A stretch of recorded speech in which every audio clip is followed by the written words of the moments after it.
Job 34. Then Elihu said,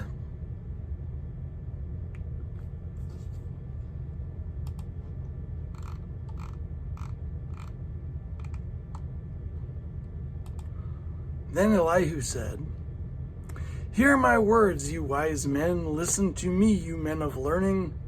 For the ear tests words as the tongue tastes food. Let us discern for ourselves what is right. Let us learn together what is good. Job says, I am innocent, but God denies me justice. Although I am right, I am considered a liar. Although I am guiltless, his arrow inflicts an incurable wound. Is there anyone like Job who drinks scorn like water? He keeps company with evildoers. He associates with the wicked, for he says there is no profit in trying to please God. So listen to me, you men of understanding. Far be it from God to do evil, from the Almighty to do wrong. Far be it from God to do evil, from the Almighty to do wrong. He repays everyone for what they have done. He brings on them what their conduct deserves. It is unthinkable that God would do wrong, that the Almighty would pervert justice. Who appointed him over the earth? Who put him in charge of the whole world? If it were his intention, and he withdrew his spirit and breath, all humanity would perish together, and mankind would return to the dust. If you have understanding, hear this. Listen to what I say. Can someone who hates justice govern? Will you condemn the just and mighty one?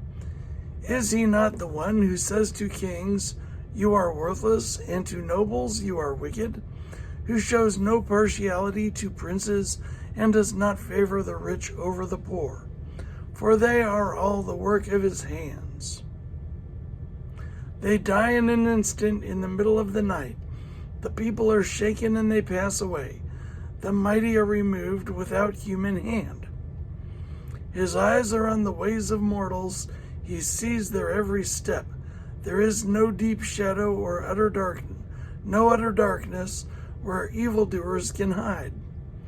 God has no need to examine people further, that they should come before him for judgment. Without inquiry, he shatters the mighty and sets up others in their place.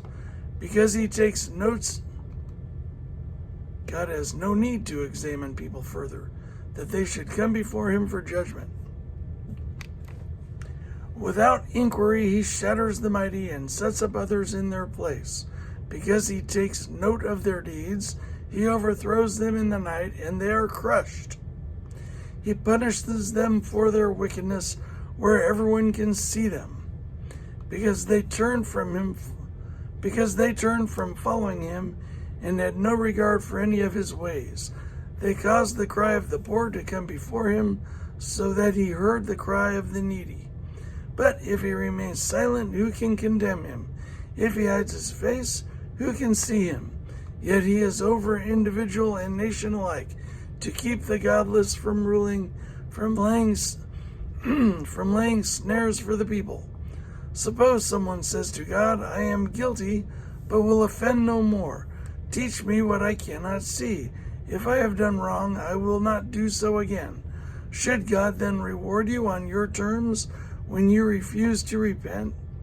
You must decide, not I, so tell me what you know. Men of understanding declare, wise men who hear me